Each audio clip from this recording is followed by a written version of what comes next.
Ya, halo selamat malam pemirsa TVRI dimanapun Anda berada. Saat menyerahkan DIPA, Kementerian Lembaga dan Daftar Alokasi TKDD tahun 2022, Presiden Joko Widodo mengungkapkan bahwasanya tahun 2022 pandemi masih menjadi ancaman dunia dan juga Indonesia. Antisipasi dan juga mitigasi perlu disiapkan sedini mungkin agar tidak mengganggu kesinambungan program reformasi yang sedang dilakukan serta program pemulihan ekonomi nasional yang sedang dilaksanakan.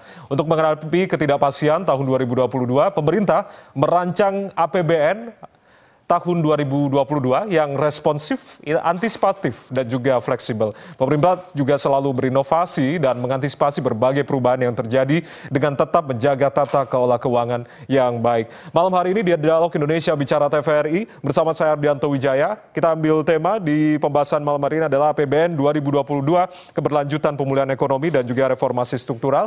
Sudah tergabung bersama kami di Studio 4 TVRI saat ini Pak Made Arya Wijaya, staf ahli bidang pengeluaran negara Kementerian Keuangan. Pak Made, selamat malam. Selamat malam, Wijaya. Salam sehat, Pak Made. Salam sehat juga. Terima kasih sudah berkenan hadir di Studio 4 TVRI. Dan yang tersambung melalui sambungan daring, Pak Andri Asmoro, Kepala Ekonom Bank Mandiri. Pak Andri, selamat malam Pak Andri.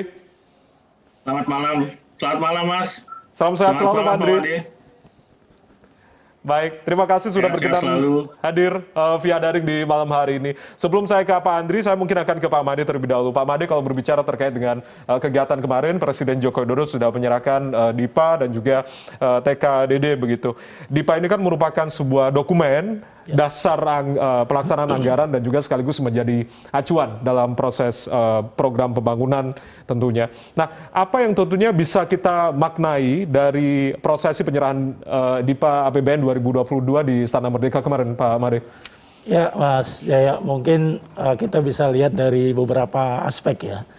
Yang pertama tentunya momentum penyerahan DIPA ini menunjukkan dari salah satu aspek siklus penganggaran kita. Ya. Jadi perencanaan APBN 2022 yang dimulai sejak awal Januari 2021 itu dapat diselesaikan tepat waktu.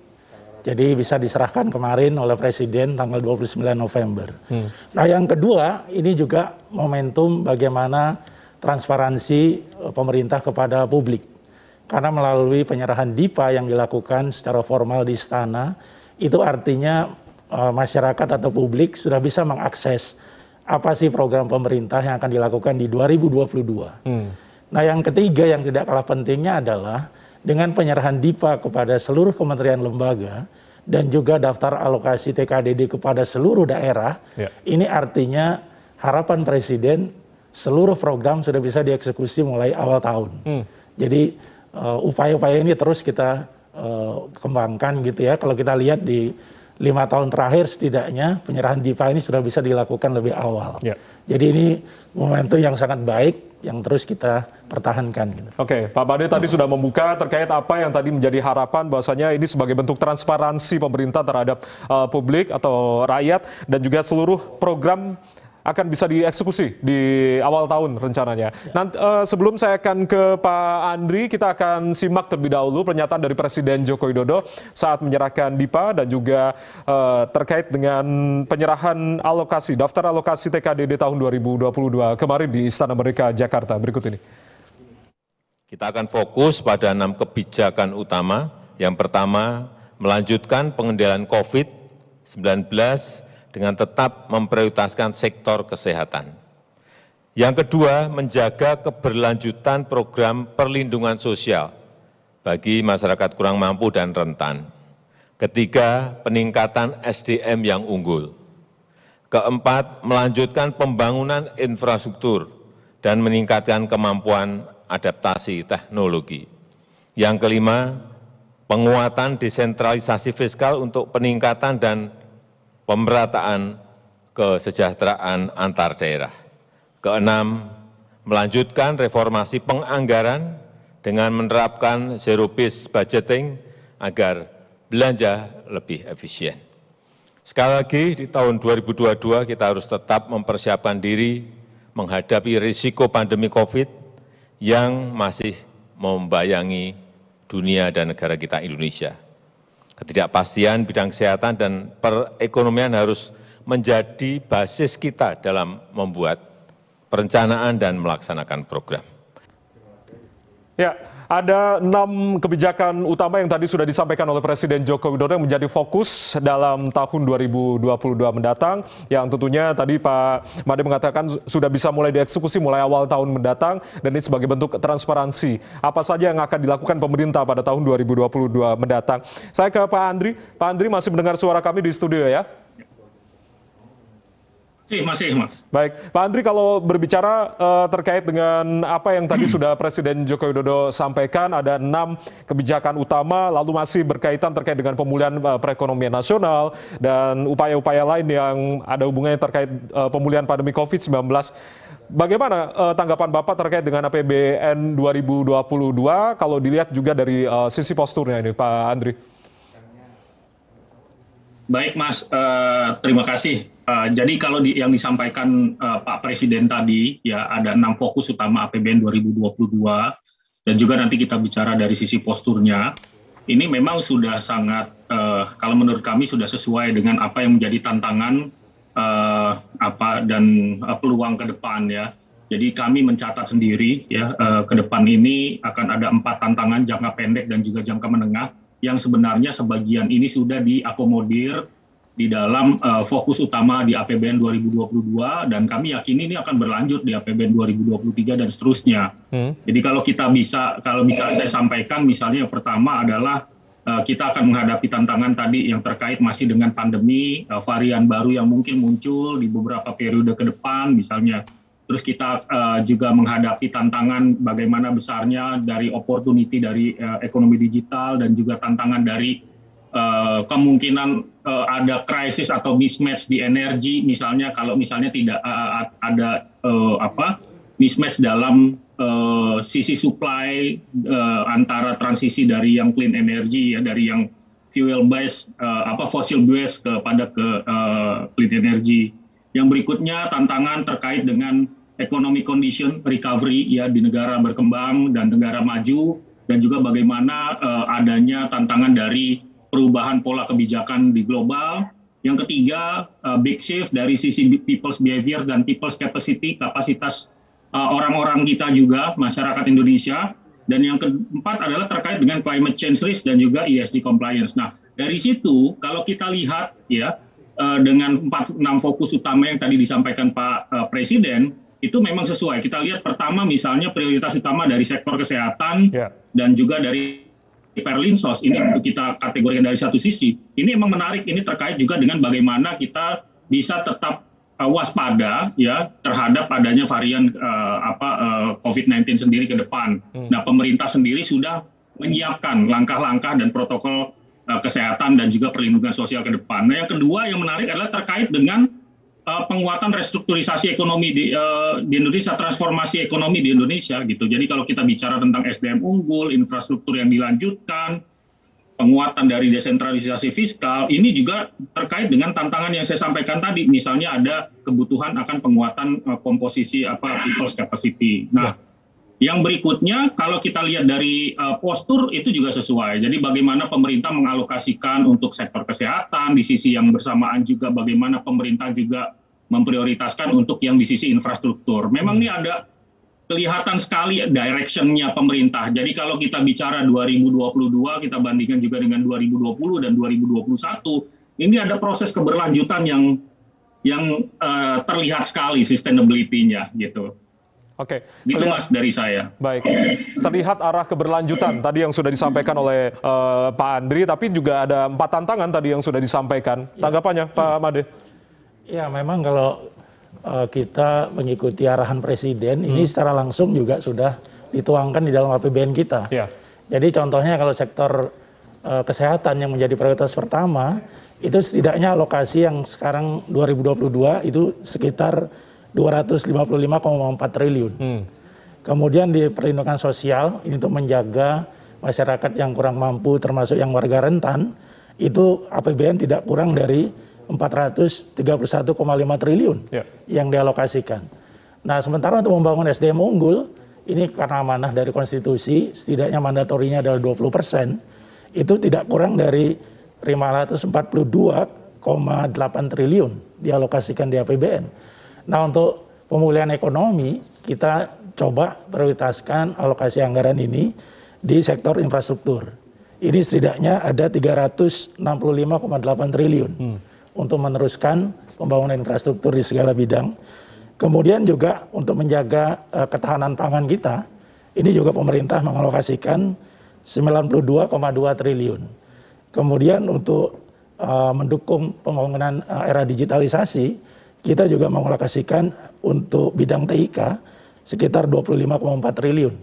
Jadi ini kalau kita lihat bagaimana kita mencoba menerjemahkan arahan Presiden yang disebutkan dari fokus-fokus kebijakan pemerintah ke dalam alokasi realnya. Nah, sehingga ini harapannya tentunya apa yang sudah dimulai di beberapa tahun terakhir ini akan bisa diselesaikan nanti tepat waktu di 2024. Jadi ini benang merahnya sangat kita jaga. Bagaimana APBN kita kawal. APBN kita kawal dan juga arahnya tadi yang terpenting begitu ya, dan sudah kelihatan arah untuk tadi yang dikatakan oleh Pak Andri. Pak Andri, kalau berbicara terkait dengan 4 tantangan tadi, Anda tadi sempat menyebutkan terkait dengan beberapa sektor ekonomi digital, sektor energi dan juga perubahan iklim yang juga kita juga harus membuktikan. Karena Indonesia sudah menjadi presidensi G20, tahun depan kita sebagai tuan rumah. Apa yang tentunya saat ini harus menjadi harus menjadi semacam kunci utama dalam menyukseskan presidensi Indonesia di tahun 2022 mendatang, apa yang tentunya harus menjadi konsen utama pemerintah untuk bisa membuktikan kepada dunia? Pak Andri. Ya, saya rasa leadership Indonesia ini akan menentukan ya di G20 yang akan dilaksanakan di Bali ya bulan Oktober 2022. Nah, poinnya adalah kemudian bagaimana kita melihat negara-negara tersebut ya untuk inisiatif-inisiatif yang sudah ditetapkan atau keberlanjutan dari di Italia sendiri. Dan kami meyakini memang Indonesia sanggup untuk melakukan itu karena memang selama ini kebijakan yang dianut pun juga mendapatkan di-appraise ya oleh negara-negara tersebut. Nah, sebagai contoh misalnya untuk dari sisi bagaimana bagaimana kemudian melakukan keseimbangan ya, bagaimana Indonesia mendorong keseimbangan antara proses transformasi transisi perubahan kebijakan moneter misalnya. Nah, di G20 itu ada negara-negara maju yang memang kalau kita lihat contohnya kita ambil Amerika Serikat misalnya, ada negara yang memang sudah pertumbuhannya sudah sangat tinggi di tahun 2021 ini karena vaksinasi juga udah tinggi. Nah, respons kebijakan mereka tentu saja akan relatif sekarang bagaimana nih menghindari inflasi yang sangat tinggi. Ya, sudah mulai ada tanda-tanda misalnya arah untuk menaikkan suku bunga acuan. Nah, tentu saja hal ini kemudian akan berdampak kepada negara-negara berkembang yang secara notabene ya rata-rata memang masih memiliki ya tantangan bahwa pertumbuhan ekonominya itu mungkin baru tahun depan relatif lebih tinggi dibandingkan dengan tahun 2021 ini. Nah, menciptakan harmonisasi ya antara pemulihan ekonomi yang belum berimbang dengan kemudian mengadaptasi ya dari transisi kebijakan tadi ya, ini sangat penting antara negara maju dan negara berkembang. Nah, peran Indonesia akan sangat besar di sini ya, apalagi Indonesia juga mewakili negara berkembang di sini. Nah, yang berikutnya adalah tentu saja kepada pemulihan pasca pandemi ya COVID-19. Bagaimana nanti kita bisa mendorong penyebaran vaksinasi yang relatif lebih merata lah di negara-negara lain. Nah, banyak sekali menurut saya peluang dan role Indonesia di sini yang kemudian akan sangat berdampak kepada kebijakan G20 ke depannya begitu. Jadi besar nih peluang Indonesia dan untuk menunjukkan leadership-nya di sini. Baik, banyak peluang yang kita bisa manfaatkan sebagai pemegang presidensi di tahun 2022 di KTT G20 atau G20 begitu. Ya. Nanti kita akan masih membahas terkait dengan tema kita malam hari ini, APBN 2022 keberlanjutan pemulihan ekonomi dan juga reformasi struktural. Masih bersama dengan Pak Made Arya Wijaya, staf ahli bidang pengeluaran negara Kementerian Keuangan Republik Indonesia dan juga Kepala Ekonom Bank Mandiri Pak Andri Asmoro. Usai jeda berikut ini, tetaplah bersama kami di Dialog Indonesia Bicara TVRI. Kami kembali sesaat lagi.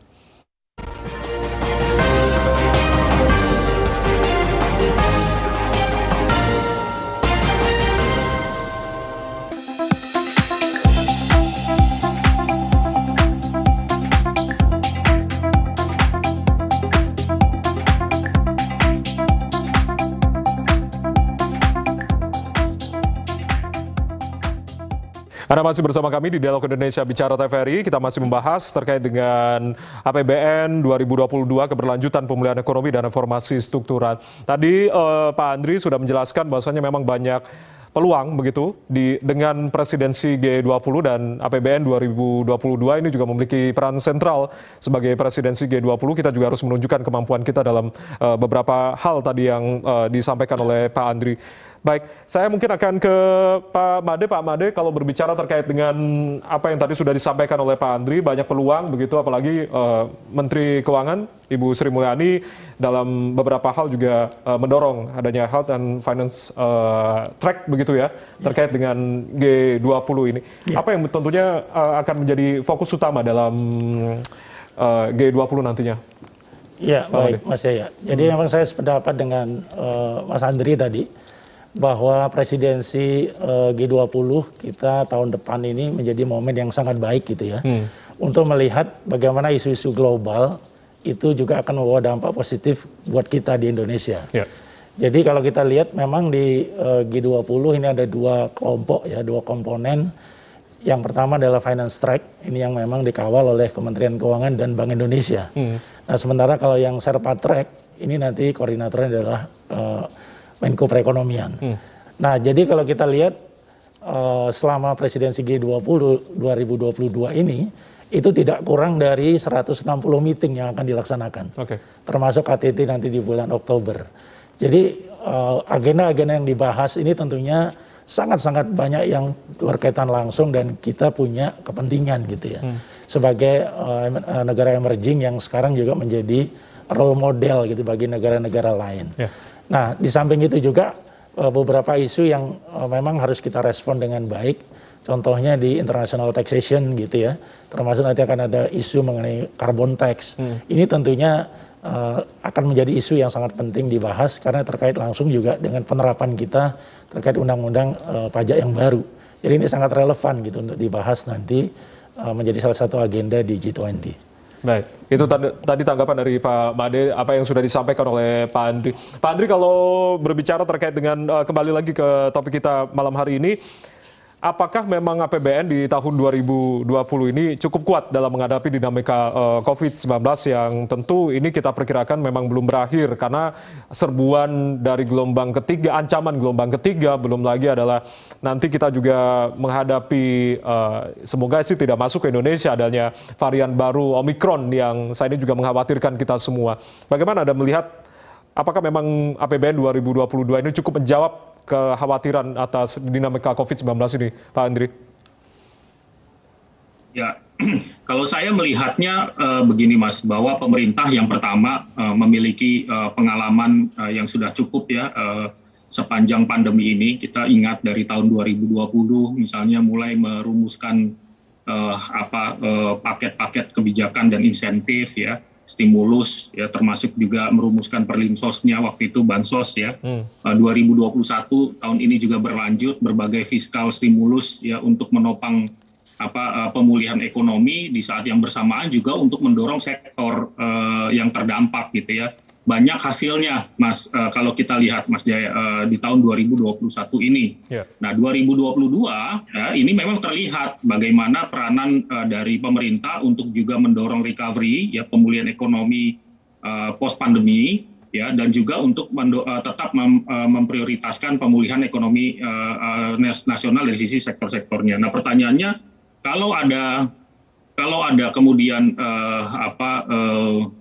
cycle atau dampak pandemi lagi yang berikutnya atau wave yang berikutnya itu apakah cukup? Bayangan saya ini sudah dipersiapkan oleh pemerintah. Makanya kalau kita lihat di sini tadi Pak Presiden juga menyebutkan 3 prinsipnya, responsif, antisipasif, dan fleksibel. Nah dari sini pun juga nanti akan kelihatan ada kemungkinan misalnya kalau kemungkinannya memburuk misalnya yang kita tidak sangat inginkan ya. Tapi kita tetap perlu mempersiapkan worst case scenario-nya, tentu akan ada misalnya realokasi anggaran seperti yang misalnya dilakukan di tahun 2020-2021 ini. Nah di samping itu memang terlihat adanya arah dari pemerintah sendiri dengan sudah ada antisipasinya gitu ya, seperti yang disiapkan oleh tadi disampaikan oleh Pak Presiden juga ya, antisipatif misalnya Nah, bagaimana wujud antisipatifnya? Sudah ada tuh anggaran untuk sektor kesehatan, ya, dukungan dari sisi untuk disiapkan untuk ketika situasi yang buruk terjadi, plus juga mempersiapkan untuk transformasi di sektor kesehatan. Nah, ini penting ya menurut saya ya, hal-hal keseimbangan yang seperti ini ya, dan ini terwujud kalau saya lihat sih di tahun 2022 ini terlihat, Mas. Baik. Tadi Pak Andri menyampaikan bahwasanya memang kalau berbicara terkait dengan apa yang tadi sudah disampaikan, sudah mulai terlihat APBN yang responsif, antisipatif, dan juga fleksibel. Memang hitung-hitungannya sudah dikalkulasi oleh pemerintah begitu ya Pak ya, untuk bisa menghadirkan APBN tahun 2022 yang responsif, antisipatif, dan juga fleksibel ini, Pak Made. Ya, memang ini policy yang diambil pemerintah di dalam menyiapkan APBN 2022. Jadi selain 2 tahun pengalaman kita menerapkan program PCPEN ya, jadi penanganan COVID dan pemulihan ekonomi nasional, di 2022 pun saat ini kita masih tetap mendesain program ini. Walaupun dari sisi alokasi mungkin secara nominal di awal itu angka sementaranya lebih rendah dibandingkan dengan 2021. 2021, oke. Ya, tapi ketika prinsip tadi kita adalah adaptif dan fleksibel, tentunya kalau nanti dibutuhkan, angka ini akan bisa bertambah.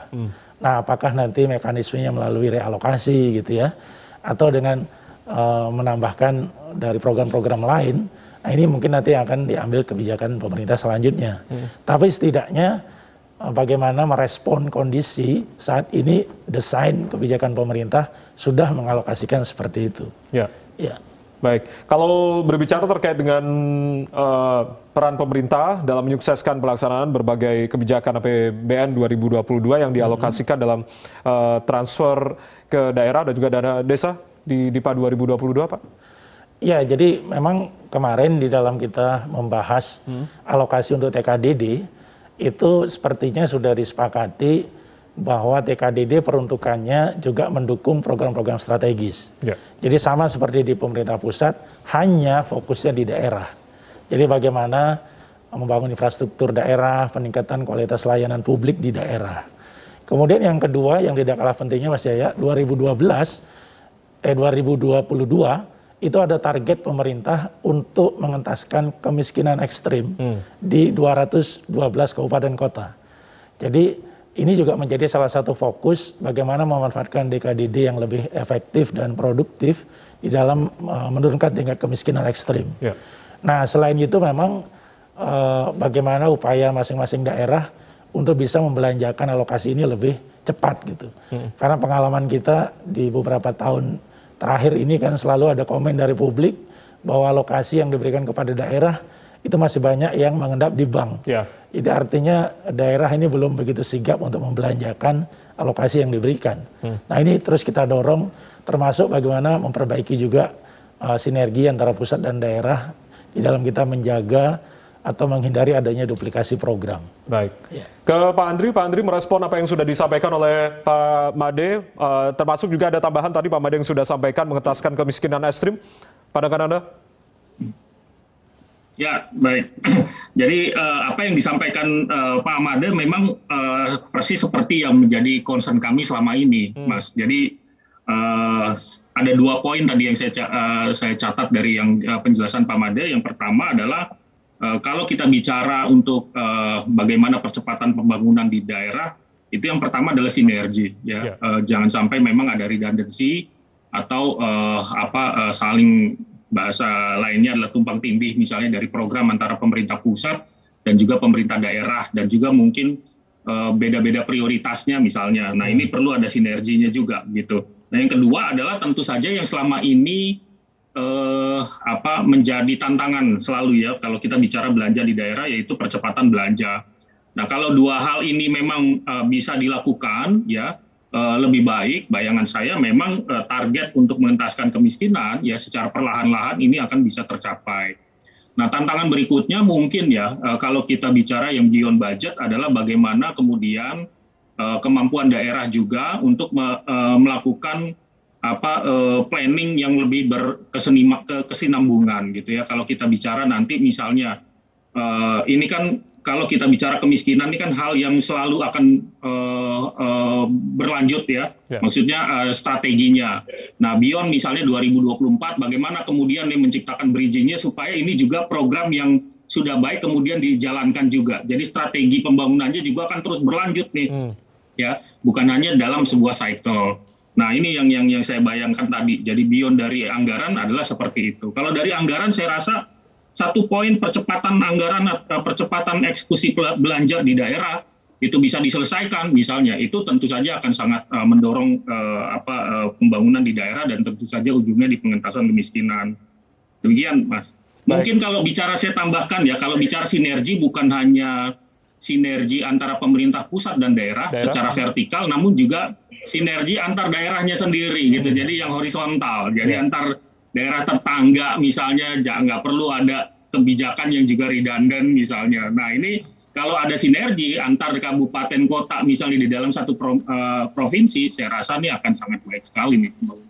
Baik, kuncinya adalah sinergi, percepatan belanja, dan juga planning yang berkelanjutan tadi. Tapi mungkin sebelum Pak Made tanggapi, kita akan bahas di segmen selanjutnya. Usai jeda berikut ini, jangan kemana-mana pemirsa, tetaplah bersama kami di Dialog Indonesia Bicara TVRI. Kami kembali sesaat lagi.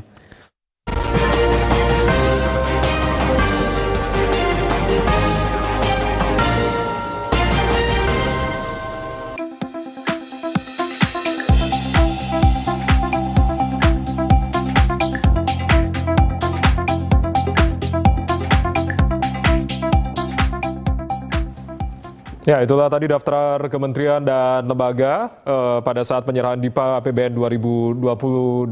Kita masih bersama dengan Pak Made Arya Wijaya, staf ahli bidang pengeluaran negara Kemenq, dan juga Pak Andri Asmoro, Kepala Ekonom Bank Mandiri, masih membahas terkait dengan APBN 2022 keberlanjutan pemulihan ekonomi dan juga reformasi struktural. Tadi Pak Andri mengatakan ada 3 kunci utama setidaknya untuk realisasi dari TKDD DIPA 2022. Sinergi, tidak hanya pusat dan juga daerah, tapi juga horizontal, lalu juga percepatan belanja dan juga pembangunan yang berkelanjutan. Pak Made, tanggapan Anda? Ya, memang betul banget Pak Andri. Jadi apa yang tadi disampaikan ini menjadi hal yang paling utama di dalam kita sekarang ini menyiapkan revisi dari Undang-Undang HKPD, Pak. Jadi memang di Undang-Undang HKPD itu tujuannya yang akan diharapkan bisa terwujud itu yang pertama adalah bagaimana mengembangkan hubungan keuangan pusat dan daerah dalam meminimumkan ketimpangan baik vertikal maupun horizontal. Jadi yang disebutkan tadi di antara imbalance baik vertikal maupun horizontal. Yang kedua adalah mendorong peningkatan kualitas belanja daerah. Jadi di Undang-Undang KPD nanti sudah diatur bagaimana pengelolaan transfer ke daerah yang berbasis kinerja. Kemudian dia harus digunakan untuk meningkatkan kualitas dan kuantitas pelayanan publik. Kemudian juga pengendalian disiplin belanja daerah. Nah, tujuan yang ketiga adalah bagaimana mengembangkan sistem pajak daerah yang mendukung alokasi sumber daya nasional yang efisien. Jadi di Undang-Undang KPD ini juga nanti akan ada penghapusan mengenai retribusi terkait dengan pelayanan wajib. Jadi layanan-layanan wajib bagi masyarakat itu mestinya tidak dipungut. Ini salah satu upaya kita. Nah, yang terakhir adalah memang harmonisasi belanja pusat dan daerah untuk penyelenggaraan layanan publik yang optimal dan menjaga kesinambungan fiskal.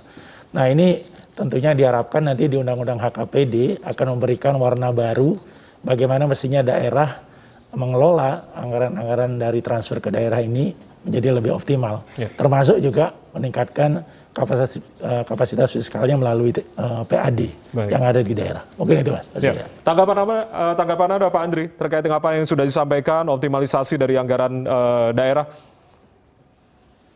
Ya tentu saja saya menyambut baik ya memang Undang-Undang HKPD ini tadi dengan poin-poin yang disampaikan Pak Made, karena selama ini yang kita bicarakan adalah selalu poin-poin yang ini gitu ya. Tadi yang saya sampaikan percepatan belanja di daerah itu juga tentu saja implikasinya juga bagaimana kepada kualitas belanja di daerah.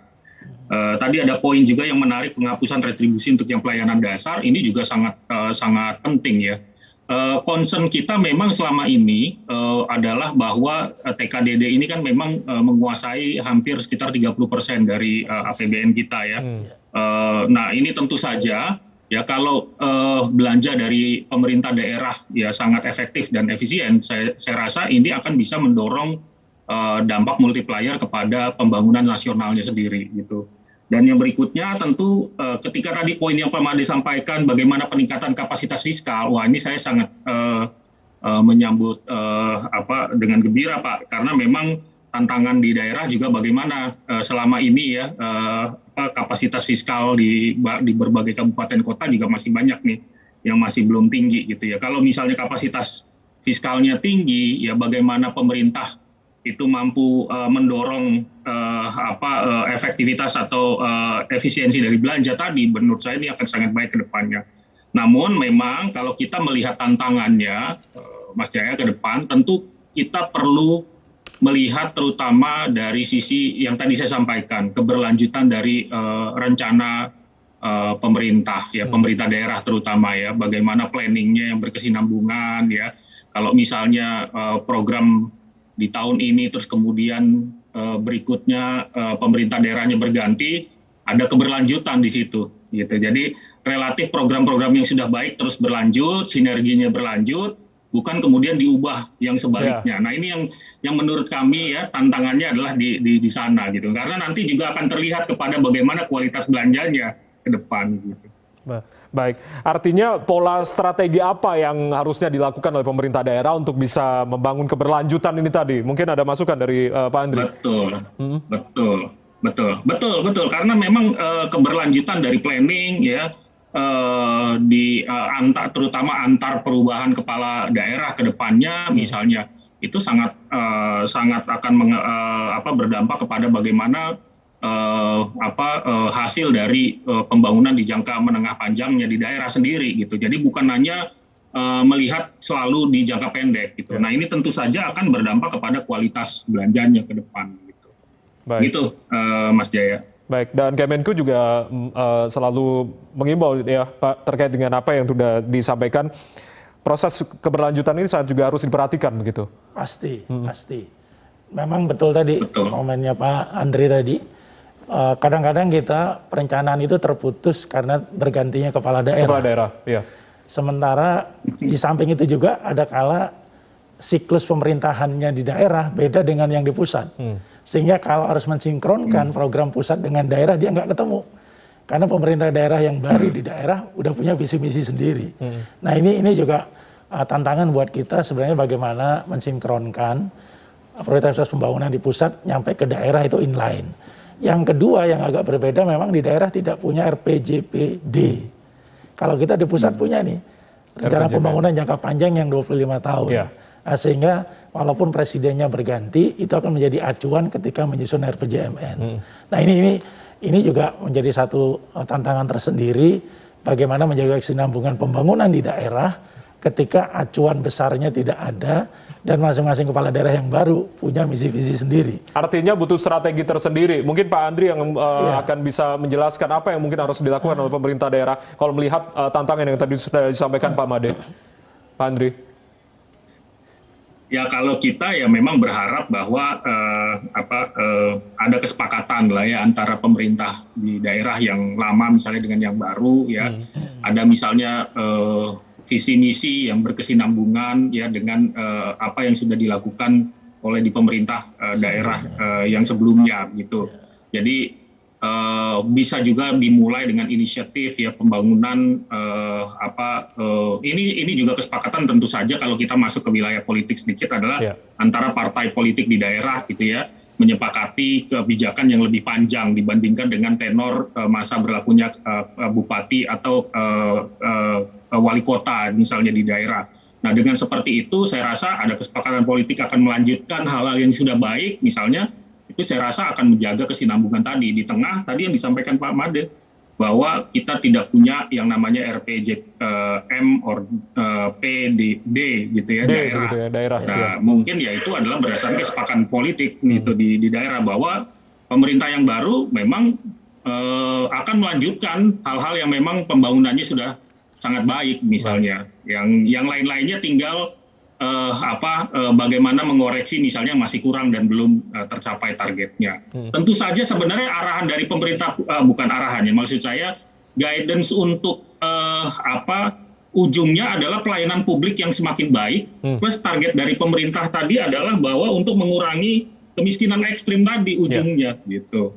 Ya, nah kalau misalnya seperti itu, ya semua kepala daerah melihat seperti itu, bayangan saya keberlanjutan itu akan keberlanjutan program itu akan tercapai gitu. Jadi semuanya memang harus punya visi yang selalu harus diulang-ulang juga gitu ya, dari pusat sampai ke daerah. Komitmen dari tongkat estafet ini memang harus dilanjutkan begitu ya. Baik. Nanti kita masih akan membahas di malam hari ini masih terkait dengan APBN 2022, keberlanjutan pemulihan ekonomi dan reformasi struktural. Usaha jeda berikut ini kami akan kembali, tetaplah bersama kami.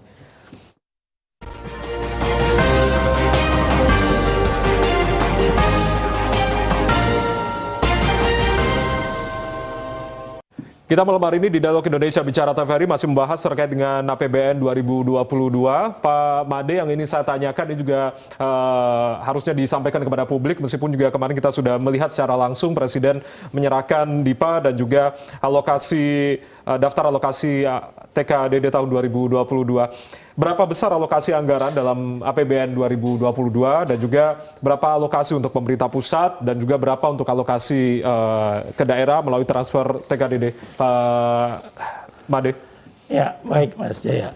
Jadi kalau kita lihat postur APBN di 2022 itu saya urut ya dari yang paling atas ya. Ya. Jadi untuk pendapatan negara 2022 ini akan mencapai sebesar 1.846,1 triliun. Nah ini rinciannya ada penerimaan perpajakan 1.510 triliun dan dari bukan pajak 335,6 triliun. Nah di sisi belanja volume APBN kita adalah 2.714,2 triliun. Nah 2017 ini didistribusi untuk belanja pemerintah pusat itu ada 1.944,5 triliun dan transfer ke daerah dan dana desa itu 769,6 triliun. Jadi gap antara pendapatan dengan belanja yang ada di postur inilah yang ditutup melalui pembiayaan. Ya. Jadi pembiayaan yang direncanakan untuk 2022 itu jumlahnya 868 triliun. Jadi kalau dibandingkan dengan 2021 ini defisit kita sekitar 4,35% dari PDB. Sementara kalau 2021 itu masih di atas 5, jadi 5,13. Ini target kita outlook-nya sampai dengan Desember. Jadi ini adalah upaya-upaya pemerintah bagaimana berusaha meningkatkan di sisi pendapatan, kemudian mengendalikan belanja, sehingga defisitnya bisa ditekan. Ya, terkait dengan defisit tadi yang ingin saya tanyakan juga, ini bagaimana strategi pembiayaan yang digunakan untuk bisa mendukung pelaksanaan dari APBN 2022 yang kalau berdasarkan Undang-Undang 2 tahun 2020 yang merupakan tahun terakhir ya Pak ya? Betul, untuk defisit lebih atas 3% ini? Iya, memang betul. Jadi 2022 itu adalah tahun terakhir. Pemerintah punya relaksasi untuk pelebaran defisit di atas 3%. Artinya 2023 kita kembali di bawah 3%. Nah makanya sekarang ini kalau kita lihat bagaimana kebijakan APBN itu disusun, dia harus adaptif, responsif gitu ya, termasuk fleksibel, ditambah lagi juga sekaligus menuju konsolidatif. Nah makanya dengan berbagai upaya, kesempatan di 2022 ini dimanfaatkan secara optimal oleh pemerintah. Pertama adalah memulihkan ekonomi yang sebaik-baiknya. Yang kedua juga melakukan reformasi struktural yang sebaik-baiknya. Nah sehingga nanti kita menuju 2023, menuju konsolidasi fiskal itu dapat dilakukan secara smooth. Jadi tidak langsung drop gitu ya. Nah inilah upaya-upaya yang terus dilakukan oleh pemerintah. Tentunya dengan penerbitan undang-undang HPP yang baru ya. Mungkin nanti akan keluar lagi undang-undang AKPD. Nah ini harapannya tentunya adalah bagaimana kita menuju 2023 ke konsolidasi fiskal itu akan dapat dilakukan dengan baik. Baik, saya ke Pak Andri. Pak Andri, jika Anda melihat apa yang sudah disampaikan oleh Pak Made tadi, data-datanya, bagaimana Anda menerjemahkan dari apa yang tadi sudah disampaikan oleh Pak Made, Pak Andri? Ya, baik. Kalau dilihat dari arah lagi-lagi ya, dari arah fiskal, tadi yang saya sampaikan juga di awal tadi, bahwa memang terlihat arah keberlanjutannya dan juga terlihat memang transisinya ya. Bagaimana target konsolidasi fiskal pemerintah kemudian di bawah 3% di tahun 2023. Nah, kuncinya adalah sebenarnya bagaimana upaya pemerintah untuk mendorong pemulihan ekonomi nasional.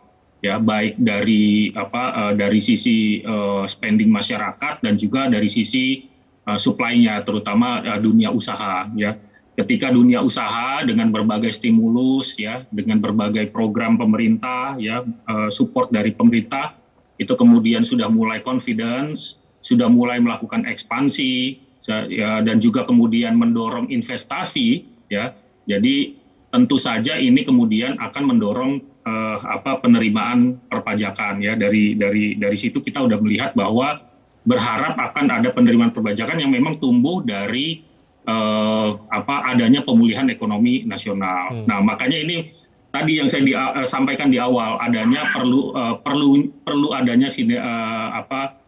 konsistensi ya dari seluruh masyarakat Indonesia, kemudian untuk menjaga, ini implikasinya ya, untuk menjaga atau konsisten protokol kesehatan ya, agar ya ekonomi bisa tetap berjalan ya, volatility dari cycle-nya itu bisa flatten. Nah, kalau seperti itu bayangan saya ya ekonomi akan relatif maju, penerimaan perpajakan ya, penerimaan pajak dan perpajakan juga akan meningkat. Gitu. Nah, dari sini tentu saja harapannya 2023 ya pemerintah tidak perlu tuh melakukan memangkasan spending misalnya untuk mencapai defisit di bawah 3%. Ya, jadi defisit di bawah 3% tentu saja merupakan hasil dari penerimaan perpajakan yang relatif lebih tinggi gitu. Lebih didorong karena memang adanya pemulihan di sektor usaha. Nah, dengan kondisi seperti ini ya hal ideal akan tercapai. Seperti apa? Bahwa pertumbuhan ekonomi tetap terjaga, penerimaan perpajakan terjaga, konsolidasi fiskal bisa juga tercapai di bawah 3%. Nah, itu idealnya seperti itu, bayangan saya. Baik, terakhir Pak Andri. Demikian Mas. Ya, melihat apa yang sudah kita kerjakan, pemerintah kerjakan di tahun 2021 lalu, dan ini adalah tahun kedua kita begitu ya, COVID-19 masih berjalan untuk tahun 2022, adakah memang evaluasi terkait dengan strategi yang memang harus dilakukan dalam pemulihan ekonomi nasional ini, Pak Andri? Ya, tentu saja ini sudah kalau saya lihat ya pemerintah sudah sangat mendengar ya masukan dari dunia usaha dan juga pelaku bisnis. Ya, tentu saja yang pertama adalah how to flatten the curve ya, kurva dari COVID-19-nya sendiri. Yang kedua adalah seperti yang selalu disampaikan oleh Pak Menkes ya, bagaimana kita tidak berharap ya ada dampak dari varian yang baru, kemudian kita bisa memitigasi ya resikonya supaya tidak kemudian semakin memburuk ya. Kita belajar dari situasi di tahun 2021 ini Mas Yaya, di mana kita kehilangan 2 kali momentum pertumbuhan yang sangat baik ya, yaitu di Februari ketika setelah masa liburan Nataru kemudian kasus naik ya, ekonomi kemudian mobilitas diperketat, pertumbuhan konsumsi kemudian the drop. Yang kedua adalah pasca Lebaran dan berbarengan kemudian dengan masuknya varian Delta. Itu juga ekonomi drop. Nah, dari situ kita kemungkinan turun pertumbuhannya di bawah 4%. Nah, kita tentu saja tidak menginginkan hal ini terjadi lagi di tahun 2022 ini. Nah, jadi dengan kondisi yang seperti itu, sinergi, ya konsistensi menjaga protokol kesehatan, ini menjadi penting ya ke depannya untuk mendorong pemulihan ekonomi. Kalau dilihat dari situ sebenarnya 2022 strateginya stimulus masih diperlukan di beberapa sektor ya. Ada sektor yang sudah pulih mungkin bisa dikurangi perlahan-lahan stimulusnya untuk dialokasikan kepada sektor yang sangat membutuhkan. Contohnya misalnya pariwisata, tentu saja itu sektor yang masih bisa didorong dengan stimulus dari pemerintah. Kalau sektor yang udah mulai pulih, misalnya ke depan kalau ada recovery, sektor otomotif mungkin perlahan bisa dikurangi sedikit-sedikit misalnya seperti itu. Nah, ini yang idealnya seperti itu. Tentu saja semuanya adalah data driven ya, dan kunci di awalnya adalah bagaimana kita menjaga supaya kurva tadi to be flatten tadi. Baik. Demikian Mas. Ya, Pak Made menjawab apa yang sudah disampaikan oleh Pak Andri, masukan juga tadi untuk pemerintah. Iya, saya sangat setuju. Memang 2022 kalau kita lihat di penanganan COVID dan PEN, itu kita masih punya klaster untuk dukungan UMKM korporasi, termasuk juga insentif fiskal. Jadi saya sangat sependapat 2022 kita mencoba mengurangi dukungan-dukungan bagi sektor-sektor yang sudah mulai pulih. Baik. Tapi tetap kita memberikan dukungan bagi sektor yang masih terdampak. Termasuk juga bantuan-bantuan di dalam perlinsos kita, itu sudah mulai kita kurang-kurangi. Jadi apakah dari sisi durasi gitu ya. Jadi katakan kayak kemarin bansos diberikan 1 tahun, tahun depan perencanaan kita hanya 6 bulan. Baik. Jadi kita udah mulai kurangi. Makanya kalau lihat dari data nominalnya, itu beberapa klaster memang lebih rendah dibandingin 2021. Baik, kunci untuk pemulihan ekonomi kita bantu bersama pemerintah yang tentunya dalam upaya pemulihan ekonomi adalah tadi yang sudah disampaikan oleh Pak Andri, setuju juga sama Pak Made, saya juga setuju, kita juga setuju, sama-sama mengencangkan protokol kesehatan. Ini sebagai upaya kita untuk sama-sama menekan angka penyebaran COVID-19 di tengah ancaman gelombang ketiga dan juga varian Omikron yang lebih ganas dibanding varian Delta. Tentunya kita bekerja sama, bergotong royong bersama dengan pemerintah untuk sama-sama memulihkan perekonomian nasional, termasuk juga kesehatan kita juga pulih, Indonesia juga pulih. Terima kasih Pak Andri sudah bergabung bersama kami via daring. Sehat-sehat selalu, Pak Andri. Salam untuk keluarga. Sehat selalu juga Mas Jaya. Baik, terima kasih. Dan juga Pak Made Arya Wijaya, terima kasih sudah bergabung bersama kami. Sehat-sehat selalu, Pak Made, salam untuk keluarga. Dan saudara, demikianlah Dialog Indonesia Bicara TVRI. Kami terus mengajak Anda untuk tetap disiplin dalam menerapkan protokol kesehatan 5M dan mendukung serbuan vaksinasi yang gencar dilakukan pemerintah. Saya Ardianto Wijaya, mewakili kerabat kerja bertugas, mengucapkan terima kasih atas perhatian Anda. Tetap saksikan TVRI, media pemersatu bangsa. Selamat malam, sampai jumpa.